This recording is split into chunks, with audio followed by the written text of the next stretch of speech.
തുടരും എന്ന ചിത്രത്തിൻ്റെ റിലീസ് മാറ്റിവെച്ചോ? അതിൻ്റെ ഏറ്റവും പ്രധാനപ്പെട്ട അപ്ഡേഷനാണ് എന്നൊരു വീഡിയോ ഭാഗത്തെ. വീഡിയോയിലേക്ക് മുൻപ് വീഡിയോ ലൈക്ക് ചെയ്യുക, ചാനൽ സബ്സ്ക്രൈബ് ചെയ്യാൻ വേണ്ടി ശ്രമിക്കുക.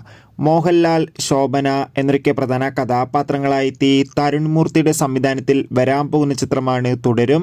എല്ലാ സിനിമാ പ്രേമികളും ഒരേപോലെ തുടരും എന്ന ചിത്രത്തിൻ്റെ ഓരോ അപ്ഡേഷനും അറിയാൻ വേണ്ടി ഏറെ പ്രതീക്ഷയോടെയാണ് കാത്തിരിക്കുന്നത്. ചിത്രത്തിൻ്റെ ഒഫീഷ്യൽ ഫസ്റ്റ് ലുക്ക് പോസ്റ്ററിനും സെക്കൻഡ് ലുക്ക് പോസ്റ്ററിനും തേർഡ് ലുക്ക് പോസ്റ്ററിനും മികച്ചൊരു അഭിപ്രായം തന്നെ സ്വന്തമാക്കാൻ വേണ്ടി സാധിച്ചിട്ടുണ്ടായിരുന്നു. ഒരുപാട് പ്രതീക്ഷകളാണ് ചിത്രത്തിനുള്ളത്. ഫൈനലി ചിത്രത്തിൻ്റെ ഒഫീഷ്യൽ ടീസർ ഈ വരുന്ന ജനുവരി മാസം 21-ാം തീയതി, അതായത് നാളെ പുറത്തു വരുന്ന ഒഫീഷ്യലായി കൺഫേം ആക്കിയിട്ടുണ്ട്. എന്തായാലും ചിത്രത്തിൻ്റെ ടീസറിനായി നമുക്ക് കാത്തിരിക്കാം. അതോടുകൂടി ഏവരുമേറെ ആകാംക്ഷയോടെയാണ് ചിത്രത്തിൻ്റെ റിലീസിനായി കാത്തിരിക്കുന്നത്. പലർക്കും ഉള്ളൊരു സംശയമാണ് ചിത്രം ഈ വരുന്ന ജനുവരി 30-ാം തീയതി തിയേറ്ററുകളിൽ എത്തുമെന്ന്.